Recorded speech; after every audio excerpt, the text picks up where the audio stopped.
Good evening. It's a beautiful Thursday night on the Krug patio here on August 27th, 2020. Several of you have commented on our patio. This patio has seen many farmers cut into a steak and tip a beverage in years past. Some of you watching have likely enjoyed our hospitality. You are always welcome if you pass nearby on Interstate 29. This evening I'd like to discuss seed corn harvest, share additional derecho and drought damage, touch on Laura, and take a closer look at USDA's good to excellent chart. Let's get started. Harvest continues to gear up in many places. Last Sunday, Star Unlimited out of Imperial, Nebraska, started pinto bean harvest.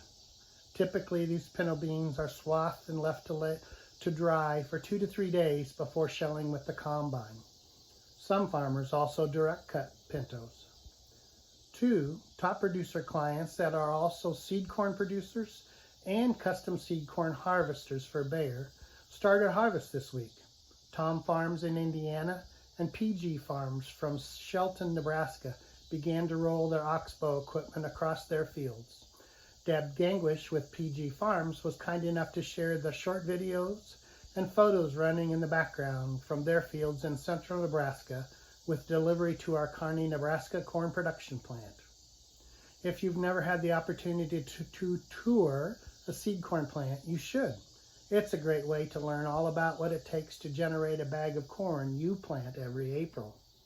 I'd be glad to schedule a tour during the 2021 production season out of our Waco, Nebraska plant.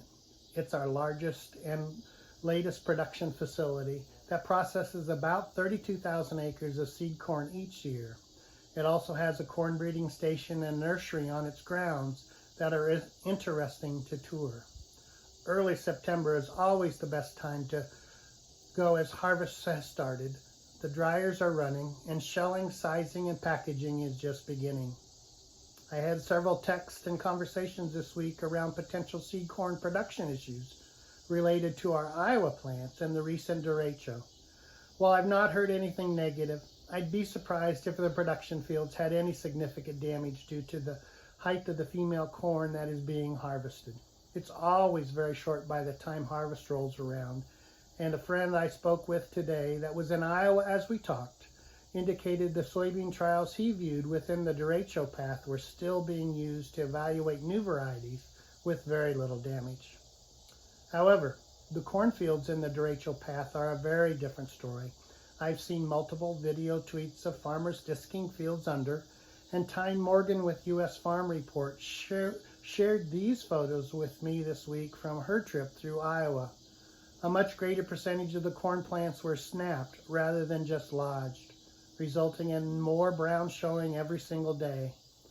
And those plants just lodged are experiencing significant ear diseases, and test weights will be low, and storage is going to be an issue.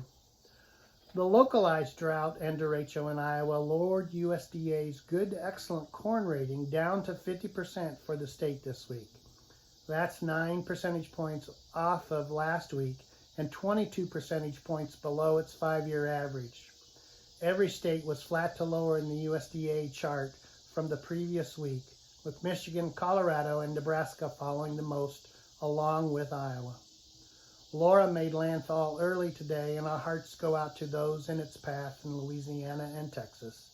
But she is projected to bring some much-needed moisture to the Ohio River Valley, but it's also going to play havoc with the harvest of multiple crops in the deltas.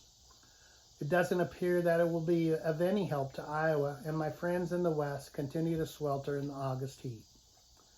I found these photos interesting in how they depict the production of corn and soybeans across the U.S. For me, most of my travels closely follow the green counties in Missouri, Kansas, and Colorado.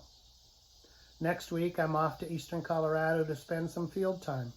I expect to gather photos and videos of edible bean harvest, corn silage, high moisture corn, and maybe even potatoes. Till next time, stay safe and send photos of happenings on your farm.